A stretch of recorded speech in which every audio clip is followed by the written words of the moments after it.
Elon Musk, एक ऐसा नाम जिसे समझना सच में एक चुनौती है। देखिए, एक तरफ वो एक ऐसे इनोवेटर हैं जो भविष्य को बदलने की बात करते हैं, तो वहीं दूसरी तरफ एक ऐसे लीडर भी हैं जिनके काम करने के तरीकों पर हमेशा सवाल उठते रहते हैं। तो फिर उनकी एक पूरी और सही तस्वीर बनाई कैसे जाए?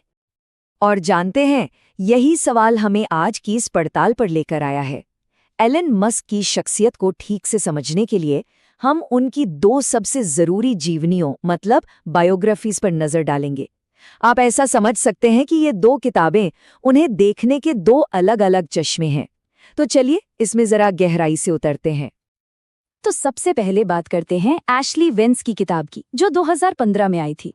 ये वो किताब है जिसने दुनिया को पहली बार एलन मस्क के शुरुआती सफर और उनके अंदर के जुनून की एक गहरी, बहुत ही गहरी झलक दी थी।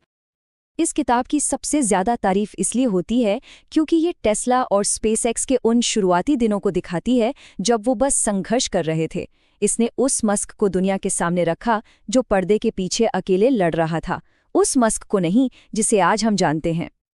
देखिए, वेन्स की किताब की सबसे बड़ी ताकत है इसका फोकस।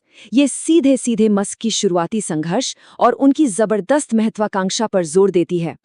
और ये कहानी हवा में नहीं है, ये उन लोगों के इंटरव्यू पर आधारित है जिन्होंने उनके साथ कंधे से कंधा मिलाकर काम किया था। लेकिन इसकी जो सबसे बड़ी ताकत है, वहीं से इसकी सबसे बड़ी कमजोरी भी निकलती है, और वो है इसका समय। ये किताब 2015 में छपी थी।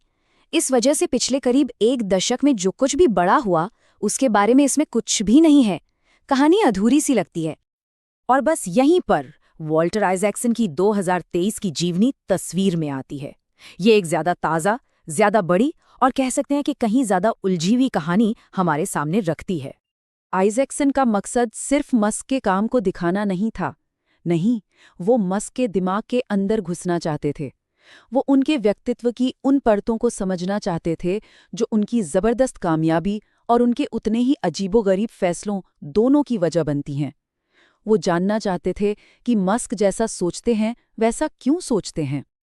इस किताब की सबसे बड़ी खासियत है इसका दायरा बहुत विशाल है। आइजैक्सन ने मस्क के परिवार, दोस्त, साथ काम करने वाले, अरे यहाँ तक कि उनके दुश्मनों से भी बात की। इससे एक ऐसी 360 डिग्री तस्वीर बनती है जिसमें तारीफ भी है और तीखी आलोचना भी। और यही चीज मस्क के अंदर के विरोधाभासों को उजागर करती है। लेकिन इतने बड़े कैनवस की अपनी चुनौतियां भी हैं। कभी-कभी किताब में इतनी ज्यादा जानकारी भर दी गई है कि जो मुख्य कहानी है वो थोड़ी दब सी जाती है। कुछ आलोचक ये भी कहते हैं कि ये किताब मस्क के हर एक्शन के लिए सिर्फ उनकी पर्सनालिटी को जिम्मेदार ठहराती है और बाहरी दबावों को नजरअंदाज कर देती है। तो चलिए अब एक काम करते हैं, इन दोनों किताबों को सीधे सीधे आमने सामने रखकर देखते हैं कि असल में ये एक दूसरे से कितनी अलग हैं। इससे हमें एक सही नजरिया मिलेगा। देखिए, दोनों किताबों के बीच 8 साल का गैप है और ये छोटा मोटा गैप नहीं है, ये बहुत बड़ा है। इसी वजह से एक नई जीवनी की जरूरत महसूस हुई। जरा सोचिए, वेन्स की किताब के बाद क्या क्या हुआ। गीगा फैक्ट्रीज बनी, न्यूरालिंक आया, स्टारलिंक लॉन्च हुआ और सबसे बड़ा ट्विटर का अधिग्रहण। ये सारी बड़ी घटनाएं वेन्स की कहानी से गायब हैं। तो जब हम इन दोनों को साइड बाय साइड रखते हैं तो तस्वीर एकदम साफ हो जाती है। वेन्स हमें एक फोकस्ड कहानी सुनाते हैं, संघर्ष और जुनून की। वहीं आइजैक्सन का नजरिया बहुत बड़ा है, जो मस्क के विरोधाभासों और उनकी जटिल मानसिकता को पकड़ने की कोशिश करता है। और इसीलिए जहां वेन्स की किताब आज पुरानी लगने लगती है, वहीं आइजैक्सन की किताब अपनी भारी भरकम जानकारी की वजह से कभी-कभी बोझिल महसूस हो सकती है। अब आते हैं सबसे जरूरी सवाल पर। अगर कोई मस्क को समझना चाहता है तो उसे कौन सी किताब उठानी चाहिए? इसका जवाब इस बात पर निर्भर करता है कि कोई जानना क्या चाहता है। तो यहाँ एक सीधा सा गाइड है। अगर किसी को मस्क की नींव को समझना है, ये जानना है कि उनकी कंपनियां कैसे शुरू हुईं, उनके अंदर वो कभी न हारने वाला जुनून कहाँ से आया, तो वेन्स की किताब एक जबरदस्त स्टार्टिंग पॉइंट है।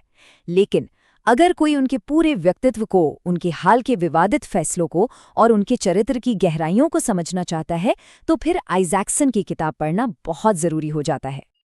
तो आखिर में बात ये नहीं है कि कौन सी किताब सही है या गलत, ऐसा है ही नहीं।